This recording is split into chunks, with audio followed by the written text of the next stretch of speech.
Ladies and gentlemen, welcome to the Bullpen.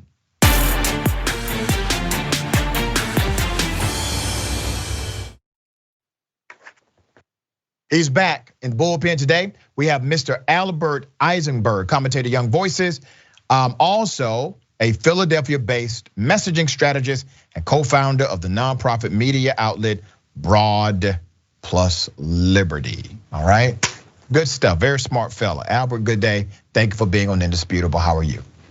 Dr. Ritchie, I'll consider that an endorsement for all my views if you think I'm smart. You are smart. All right, just misguided on politics, but smart. So let's talk about today voting rights, and maybe we get into the filibuster if we have time. I don't want to presume what you know or believe about those items, so if you would, share your sentiment. My sentiment is voting is a sacred institution in the country. Okay. Both political parties should try their darndest to appeal to voters beyond their base, beyond their constituency. I think that Democrats are betting the farm because they couldn't get Build Back Better done. And now, unfortunately for them, they're not gonna be able to get either of these voting bills done. And I think that the people that are most interested in passing these federal elections overhauls are Democratic insiders and special interests. Biden came across as rambling and divisive. He was not elected to be FDR or LBJ. He was elected to restore some sanity and calm to the country. I don't think he's doing that. And I think most voters would agree with that. And I find it sort of patronizing, this message on the left that somehow black voters can't be expected to have an ID. I find that patronizing. I mean, I think if you talk to most people of all races, they have ID. At the same time as all these blue city mayors are causing people to have ID that they have vaccinations just to get a sandwich. All right, let me tackle some of those things. It's not the issue of only black folks having IDs. The issue is principle as well. Let me ask you this question. Number one, let me correct you on one sentiment. 68% of Americans, based on the Center for Public Affairs Research, 68% of Americans are actually for voting rights in America and extending the voter right protection. So when you say that this is really just the insiders on the Democratic Party, that's not according to polling data on a national poll. So let me correct you on that point. Number two, let's talk about the ID element since you brought it up. Let me ask you this question. Do you believe voting is a right? Yeah, it's a right, and it's in our Constitution. Okay, name this to me. What other right, in order to demonstrate that right, must you present an ID to demonstrate it? Buying alcohol. That's not a right. Buying alcohol is not a constitutional right.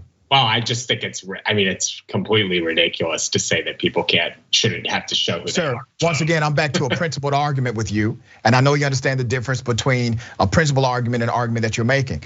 I just posed the question to you, is voting a right? Is voting a constitutional right? You correctly responded by saying yes. Now, my question next is, what other right do you possess where in order to exercise that right, you must present identification? How about the right to represent yourself in court and face your accuser? You have to pledge an oath. That's incorrect, sir. If you do not have identification, you are under the John Doe or Jane Doe status, which means the government has to use what's called reasonable methods and reasonable means to identify you. No, you're incorrect again. So I pose to you, what right do you have where you need to present an ID to exercise that right, other than voting? I regularly ask to prove myself to exercise my right to free speech and be published in the media. What? I often have to prove. I have to submit W-9s and W-2s when I get paid for. Come on, man. I have to prove who I am all the time, and I mean, it should be a basic human right just to walk outside the door and be able to get a cup of coffee. And you're talking. Democratic mayors across the country are forcing people, mostly minorities who are not vaccinated, to not even be able to walk into a coffee shop. But you do agree with me. I just don't buy it.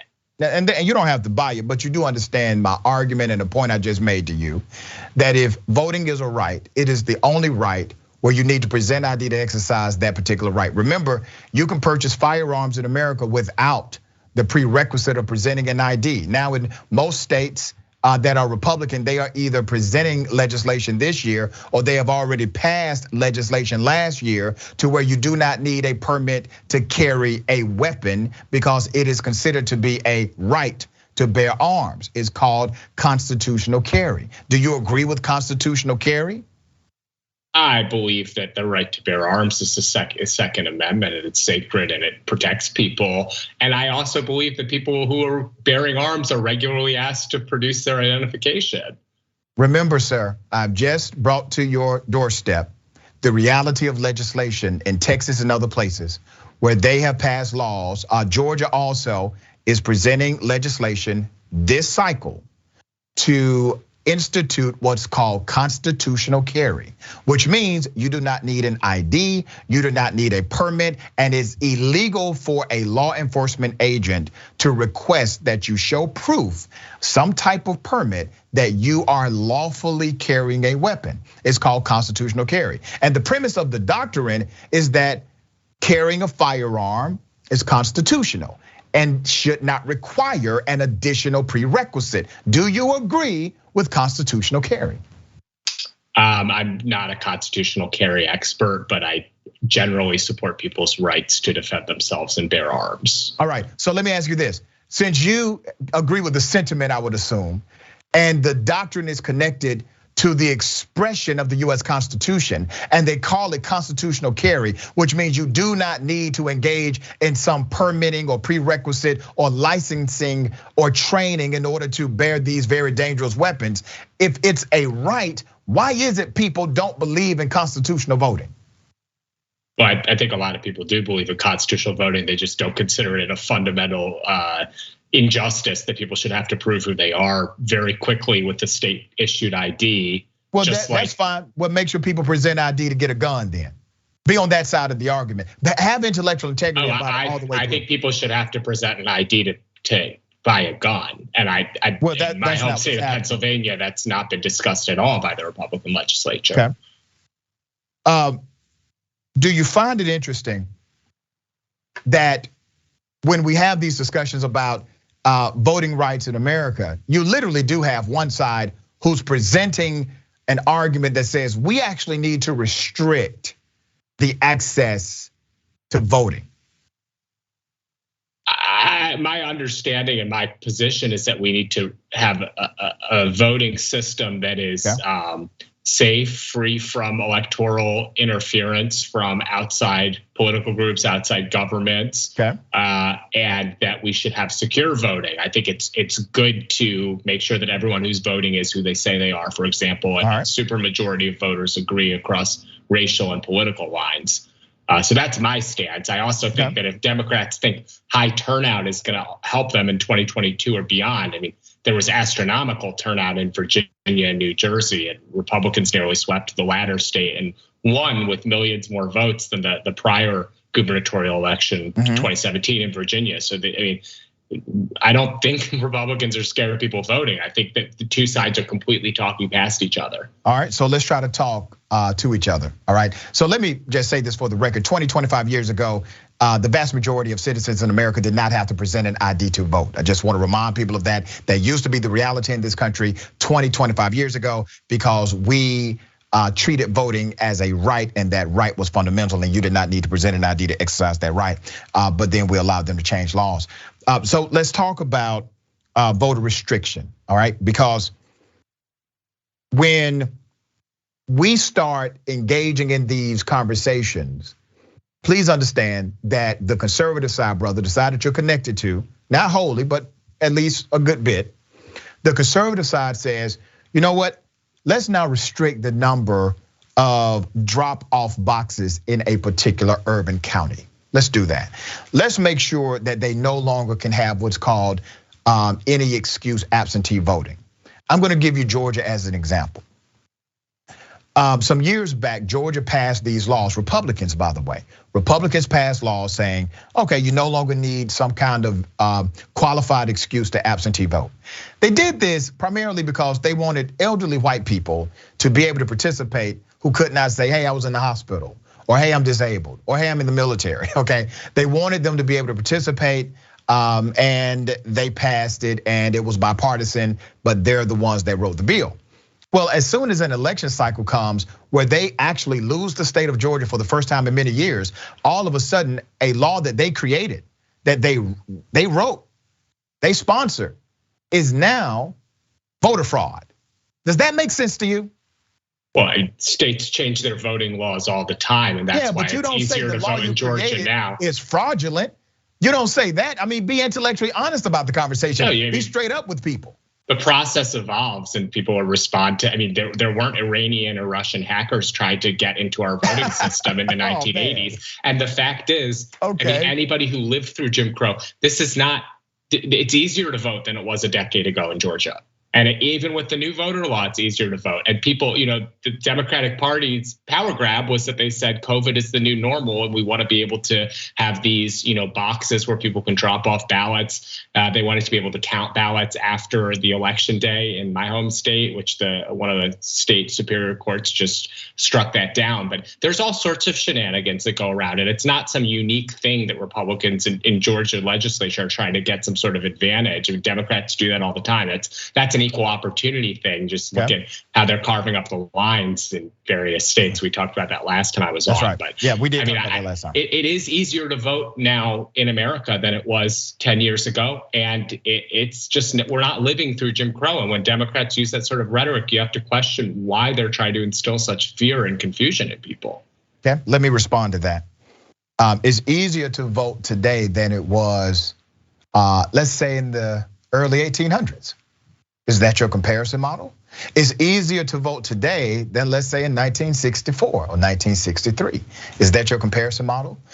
We're arguing a contrast argument, and that's unfortunate because that's when you start framing the debate. I'm trying to get outside of that framework, and let's talk about what's fair, okay? What's open, what's decent for us in the United States of America. Senate Bill 202, because you brought up the Georgia voter restriction bill, which Republicans have branded it a voter access bill.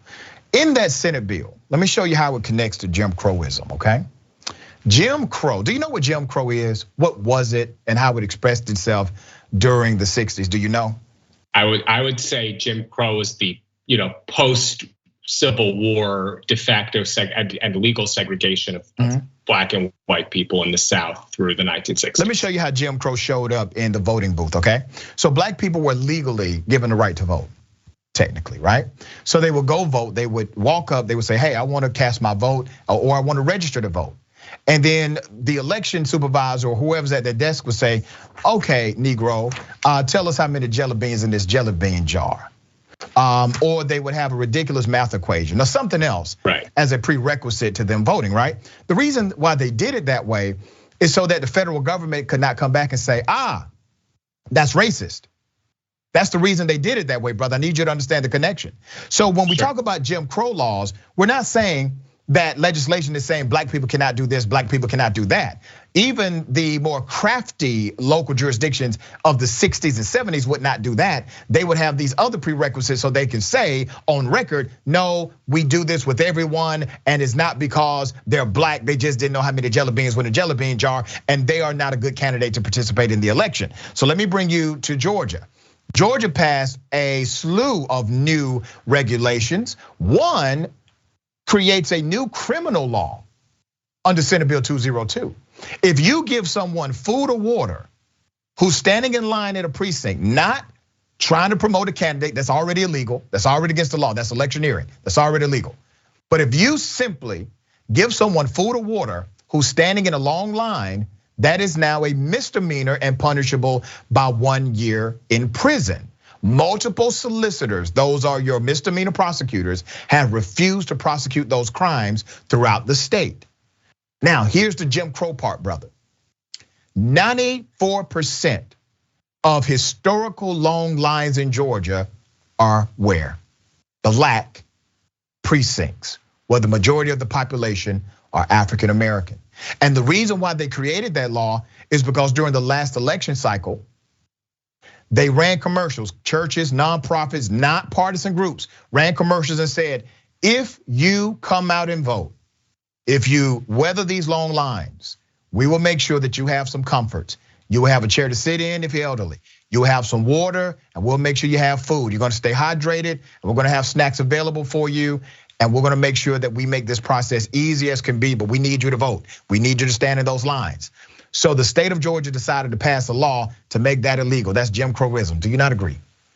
Well, I think you listed off a number of unconstitutional things that used to happen in at the polls, first for freed slave men and then for women once women were given the emancipation of their vote as well. And I think we should all celebrate that those are no longer allowed. So do you agree that this Jim Crow 2.0 rhetoric, this is nothing in comparison to what all of the litany of historical issues and voting that's in like the polling booth? Me. That's like you telling me to sing the praises of the criminal justice system that still prosecutes black males at a rate of 22% more harsher than their white male counterparts for the exact same crime, because no longer black men being lynched by the government. No, I'm not going to celebrate or praise that, brother. I'm going to call it for what it is. It's still wrong. I'm not going to make some kind of comparison to, well, at least they're not being lynched. Come on, man. That's a bit of an exaggeration of what I'm asking. I'm saying we can agree that we are no longer doing literacy tests at the polls, and that's a good thing. I do not think not being able to hand out, soda or sandwiches to voters is oppression. I just don't think. I think most people agree with me, and that the polling bears. No, well, actually, Lindsey Graham disagrees with you. Lindsey Graham went on Fox News and said that part of Senate Bill 202 is ridiculous to him. He said, I don't know why the governor signed that part of the legislation, but it's in there. I just explained to you how it impacts, how it's oppressive. I mean, would you argue back in the 60s?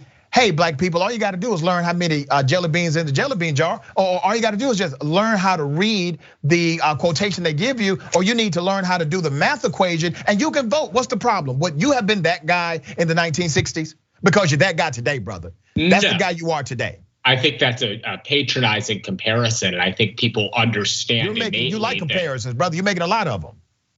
Well, I mean, there's one thing to say that it's easier to vote, which we agreed on, than it was 10 years ago. And it's another thing to say that because people used to defend literacy tests at the polls, then me being opposed to this or that, or saying that people can bring their own water or their ID, and it's not some form of oppression. You think it should be a criminal offense? You think it should be a criminal offense? I didn't write the Georgia law. I haven't thought too hard about that specific statute. Well, I'm asking you, man. We debate opinions and we present facts to back them up. What's your opinion? Do you think it's right to have a law that says it's criminal to give someone water in a line? I think people can be expected to bring their own water, snacks, and whatever else they'll need in order to exercise their sacred right to vote. It doesn't strike me as that offensive. All right, so you're okay with it being a criminal statute now to do that? There's a lot of statutes on the book in the country. I mean, yeah, sure. It doesn't strike me as offensive. All right, let me highlight something else that you said that I want to make sure I clear up on this show. Every year, I have a group of people that call my radio show. And it's an elderly woman. She doesn't have an ID. She doesn't have a birth certificate, okay? She needs to get ID in order to vote. And we go through a process. There are individuals who are released from prison, have no probation in Georgia. Once you release and finish your probated sentence, you can vote. They have problems getting their ID. It's more than just going down and paying for an identification, which becomes a de facto poll tax because you do have to pay for these forms of ID, and you have to go through the prerequisite of paying for the other forms of ID to present for that ID. What I'm telling you is there is a segment of society that has major impact from the ID law, but because many organizations are aware of this, we work to try to mitigate whatever issue can arise from it. But based on principle, if you believe voting fundamentally is a right, you have to agree that getting a prerequisite to exercise that right is not proper. Yeah, I understand the intellectual point you're making, the principle you're advocating for. I mean, most Americans across racial and political lines are with me that it is not, a fundamental offense to have to show who you are to get an ID. And there are many, many resources people can and should have in order to get their government ID. All right, and we got like 1 minute before the next show. Quickly, for getting rid of the filibuster or against it? Oh, it'll bite Democrats in the butt if they do it. I see no, I mean, it's just a power grab, and they don't have the votes even on their own caucus.